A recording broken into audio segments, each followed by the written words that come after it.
Okay, we finished with Chinese. Alhamdulillah. Let's move on a little to Daniel. I think I've already moved there. Now that's some guy. That's someone to be admired. Well, this complex character. There will be some dark sides there. Getting to that, of course. I mean, look at this. Instead of having me on board, one of his top managers with a salary of, let's think, $10,000 a month or so. No, that's too little. 20. He didn't have the insight to take me on, and so I'm here, not using my skills for his big termina outfit, and I'm doing these useless things here.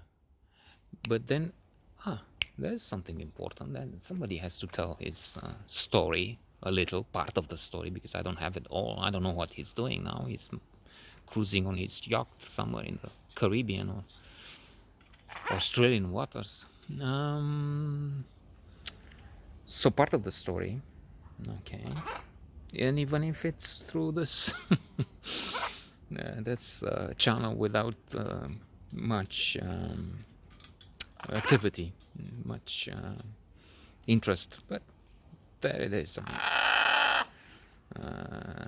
This is a very select story, collection of small stories with a very select public audience of one. So congratulations if you're still watching. It seems that there will be some hitting, but I don't know if they go beyond the first few seconds. Well, if not, it's their loss. Let's pretend that. No, it's no loss. I mean, it's good as it is. So yeah, this guy, one of the top. In a way, I was lucky. Yeah, I mean, it should be some. If somebody talented would tell the story, maybe there will be something in it. Because now I realize maybe for the first time. One, I met this beauty queen. We're coming to that. I'm already. What's that? In when they do this at the channel where promo. I'm already promoting this. I mean, stay with us. Coming soon. The winter is coming. What's the name of that popular? I tried one, but it didn't go well. Game of Thrones. Okay. Everybody was loving it. Coming. Winter is coming. And then this guy. So already lucky in the beauty queen. And this guy, one of the top, maybe 10 now, richest. Very rich indeed. And unique, maybe number one. Yeah, really, maybe number one in terms of rich and merit worthy or something. I mean, there's Syriac, let's say. But this guy had an abundance of contracts with the government. True, I don't know the books. I haven't seen the books of my friend. Let's call him Daniel. I mean, it's an unauthorized story of part of his, a few years actually, of his precious life.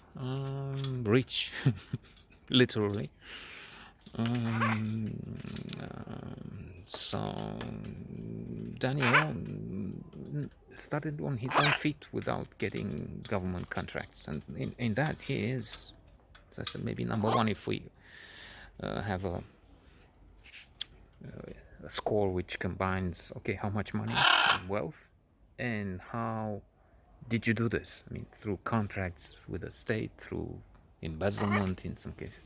And to me, he looks like 100% clean and 100% on his own feet, and without inheriting, let's say, Trump-like fortune that he would take to the ground, as the idea in America did bankrupt casinos and so on. So yeah, he lived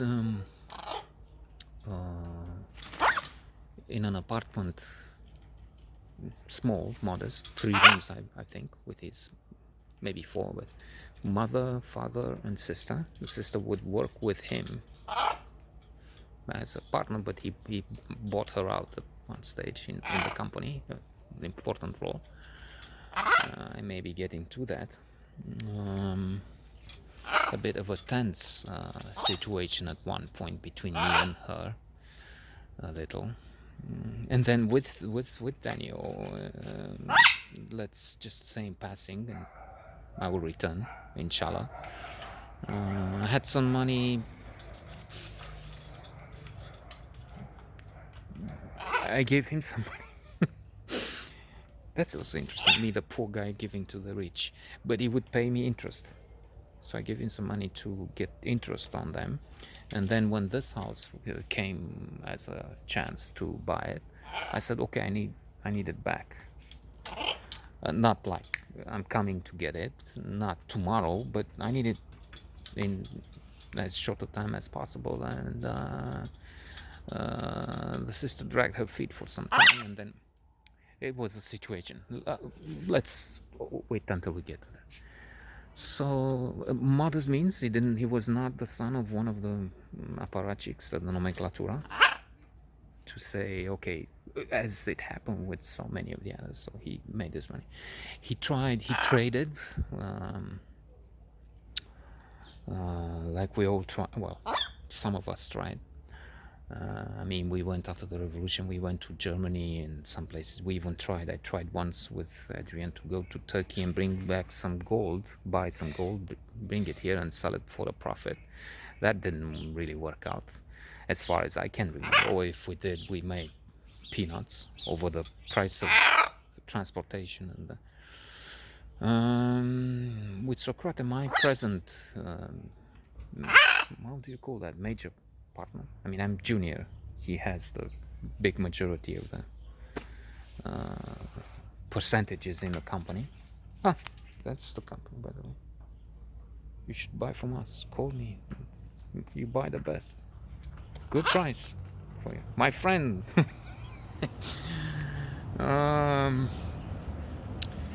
I don't know how to.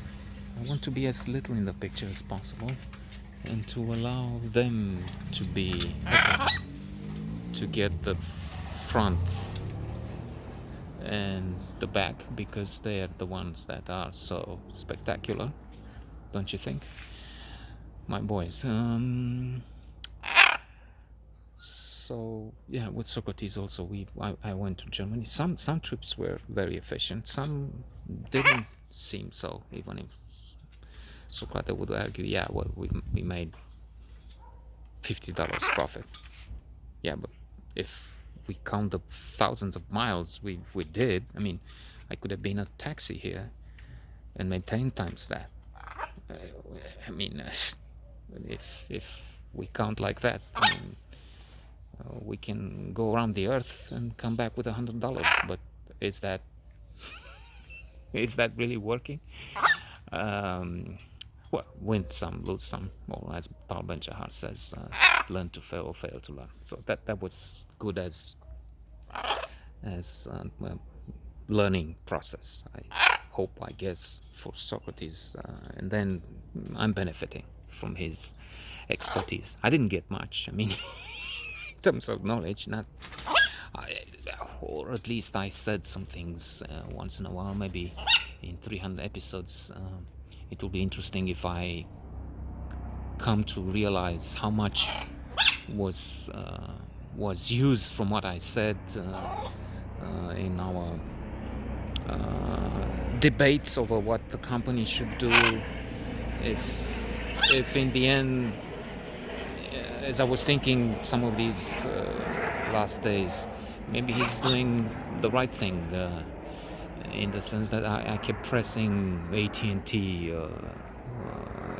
expertise, allegedly, and saying, look, you have to fire them. Pandemic or the financial crisis 2008, fire the hell out of them. I mean, keep only 2, not 78, not 50. And he did lose a few because otherwise it's not profitable. But maybe I was thinking maybe it's more generous. Maybe I'm benefiting in another sense, humane. Maybe I'm a partner in a company that was kind.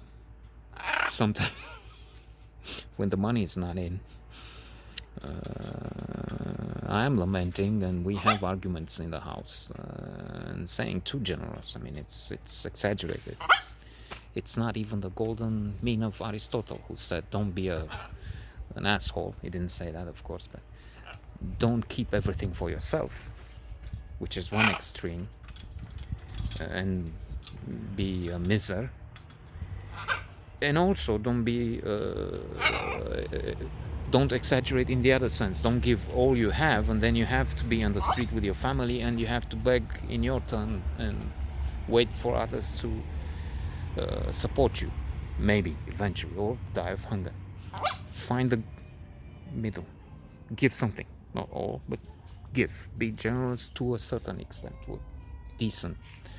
within decent limits. So returning to this guy, as I said, they sent him to learn with me, and there was a chance for him and us to learn together because we had this group of people from Jordanians. I'm not sure if we had any Saudi Arabia people, but I know they were working there. It was interesting. And I had with me Nicole. At one point, I mentioned her. Now again, I know I did in the writing, because there's a written version of this on the blog.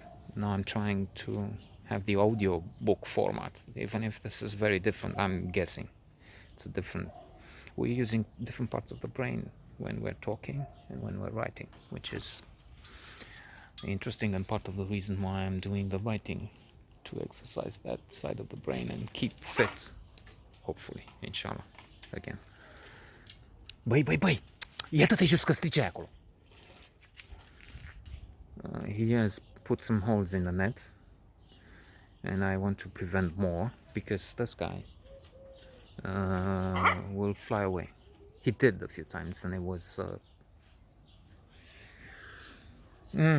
a pain to get him back. I mean, it looked like he will not return, because he's sitting at the top of the tree and shouting, screaming, but not doing a thing about it, waiting for someone to fly on top of the tree and get him, which is not, I mean, you can't, because branches don't, they hold a guy of 1 kilo, that's all he weighs, but they don't,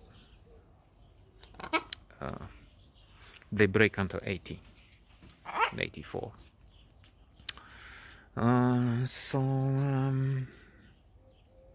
Yeah, we had this chance. We had the Jordanians, and we'll continue tomorrow, God willing.